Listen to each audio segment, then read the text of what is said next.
Dear students, today's topic is toroid. So what is toroid? Uh, when solenoid bent into a circular shape, it is termed as toroid.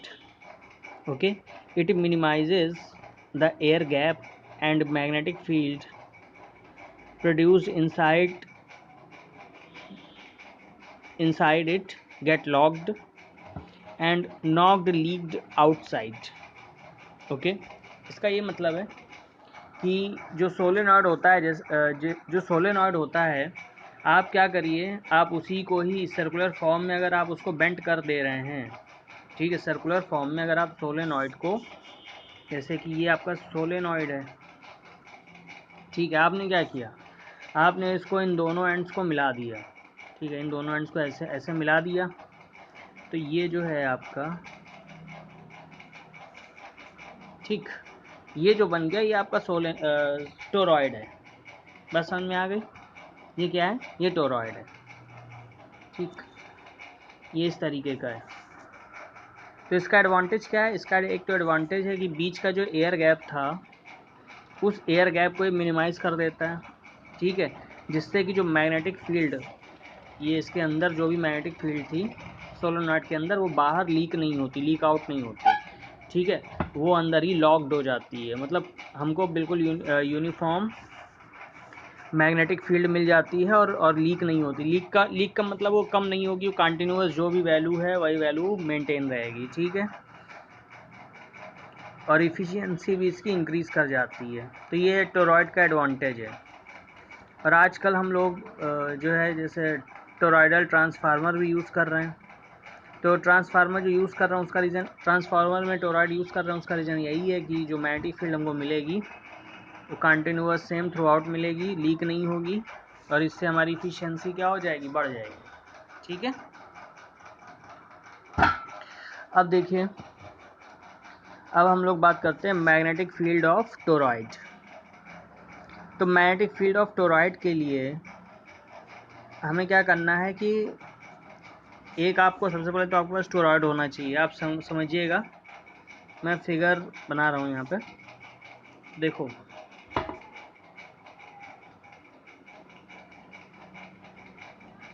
आप क्या करो, आप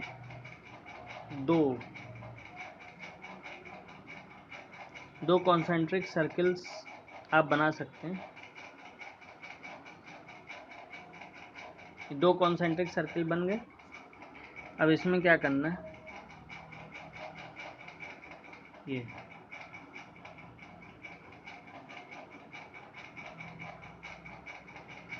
तो ये basically आपका toroid है। बात समझ में आ गई। अब देखो, अब इसमें मैग्नेटिक फील्ड कहाँ कहाँ होती है। तो एक तो जो मैग्नेटिक फील्ड होगी वो आपकी इनसाइड, ये, ठीक, ये ओपन स्पेस में। दूसरी होगी आउटसाइड, ठीक, दूसरी होगी आउटसाइड। और तीसरी होगी इनसाइड द टोरॉइड, मतलब यहाँ पे। बात समझ रहे हैं, ये होगी यहाँ पे। तो ये आपकी जो एक तो इनसाइड द टोरॉइड है ये भी जीरो होगी, क्योंकि यहाँ पे कोई करंट नहीं है, ये ओपन स्पेस है, यहाँ पे कोई करंट नहीं है। ऐसे ही आउटसाइड द टोरॉइड, यहाँ भी कोई करंट नहीं, तो यहाँ पर भी जो मैग्नेटिक फील्ड होगी वो जीरो होगी। तो मैग्नेटिक फील्ड होगी कहाँ पे, मैग्नेटिक फील्ड जो टोरॉइड के जो इनसाइड एरिया है वहाँ पे होगी, ठीक। तो इसमें देखिए, इसमें हम क्या करते हैं, ये फिगर समझ में आ रहा है। अब देखो, inside the toroid, loop 1, inside the toroid. अब जैसे इनसाइड द टोरॉइड हमको ये निकालना, तो यहाँ देखो आई की वैल्यू जो है वो जीरो है। अगर हम यहाँ पे एक एम्पीरियन लूप कंसिडर कर लें, ये एम्पीरियन लूप है, ठीक है, ये क्या है, एम्पीरियन लूप। तो आप क्या करोगे, इंटीग्रल, ब्लू कर देते हैं, integral B dot D l, integral B dot D L equal to mu naught times I, ठीक है। तो देखो, इसमें क्या है, जो आई की वैल्यू है इस वाली, अगर हम इसको एम्पीरियन लूप लेते हैं तो इसके अंदर कोई भी करंट नहीं है, तो यहाँ पे आई की वैल्यू ज़ीरो है, तो यहाँ से बी की वैल्यू भी जो है वो क्या आ जाएगी, ज़ीरो, ठीक है। और अगर हम यहाँ पे लेते हैं। अब एम्पीरियन लूप हम कहाँ लेंगे? अब एम्पीरियन लूप जो है वो हमें इसके इनसाइड में फाइंड करनी है, तो इसके इनसाइड में एक हम एम्पीरियन लूप लेंगे। अब एम्पीरियन लूप हमारी ये वाली है, ठीक है। तो देखो इसके लिए क्या करना है, फिगर तो समझ में क्लियर होगा। और एक बार एम्पीरियन लूप लेंगे, एक बार आउटसाइड द टोरॉइड है, तो आउटसाइड द टोरॉइड के लिए ये हो गया आपका एम्पीरियन लूप, ठीक। तो अगर आप इसमें ये देखें, आउटसाइड द टोरॉइड में भी क्या होगी, नेट करंट क्या होगी, जीरो। नेट करंट जीरो क्यों होगी? क्योंकि देखो इसमें जो ये जो टर्न है ना, तो एक बार ये टर्न में तो करंट एक बार अंदर की तरफ जा रही है और दूसरी बार करंट जो है वो बाहर की तरफ आ रही है, ठीक है। मतलब मान लो जैसे ये है ऐसे, ठीक है। तो एक बार करंट क्या होगी, मान लो यहाँ से इनसाइड जा रही है, समझना।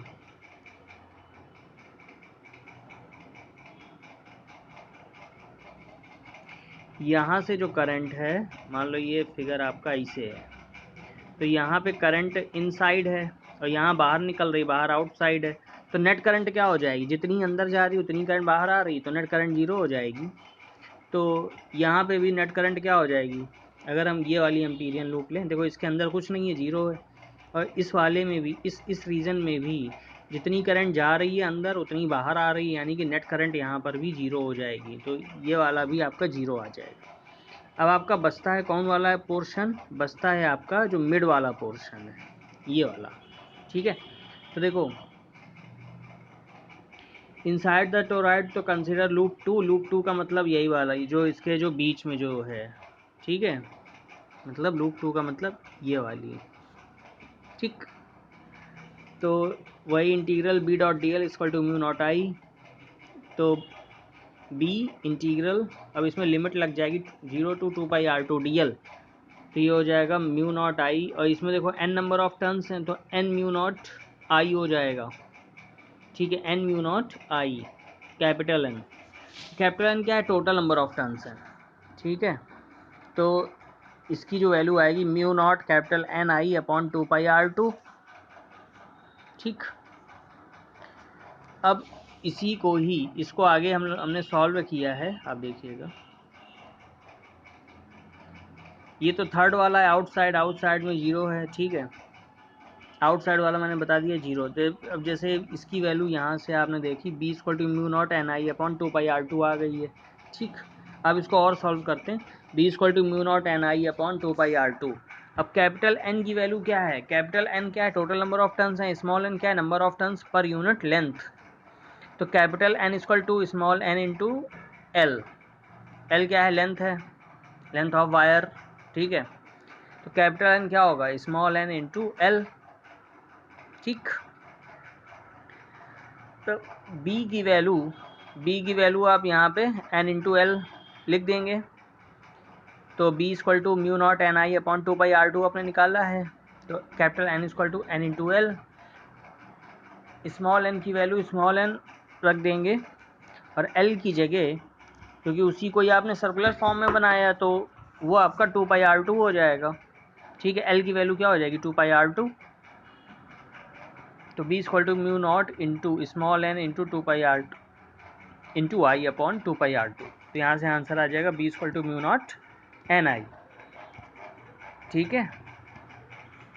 तुम्हारे समझ में ये आपको केस क्लियर हो गया। टोरॉइड के अंदर जो है इनसाइड में जो मैग्नेटिक फील्ड होगी वो भी आपकी B equal to mu not an I होगी।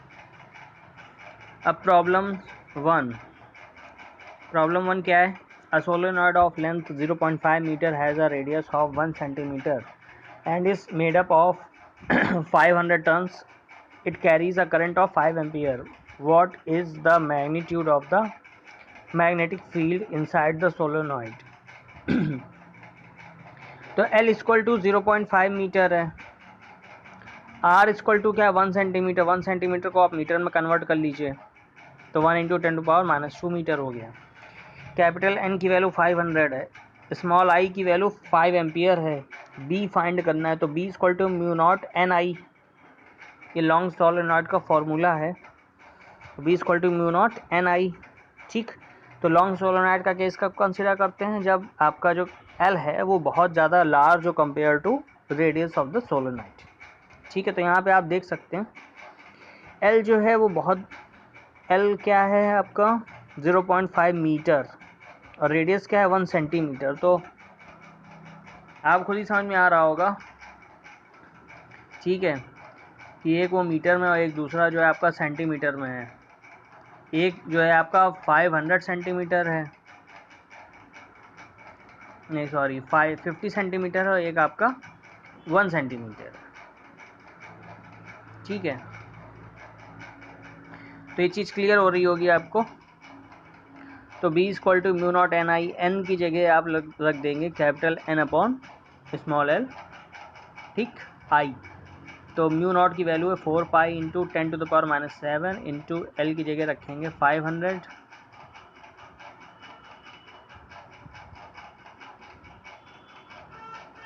ज़ीरो पॉइंट फाइव, यहाँ पे आपका हो जाएगा 0.5। एल की वैल्यू है 0.5, एल की वैल्यू 0.5 है, कैपिटल एन की वैल्यू 500 है, ठीक है, और आई आपका 5 एम्पियर है। तो ये वैल्यू पुट कर देंगे तो 6.28 इंटू 10⁻³ आंसर आ जाएगा। ओके, क्लियर हो गया? Okay, thank you.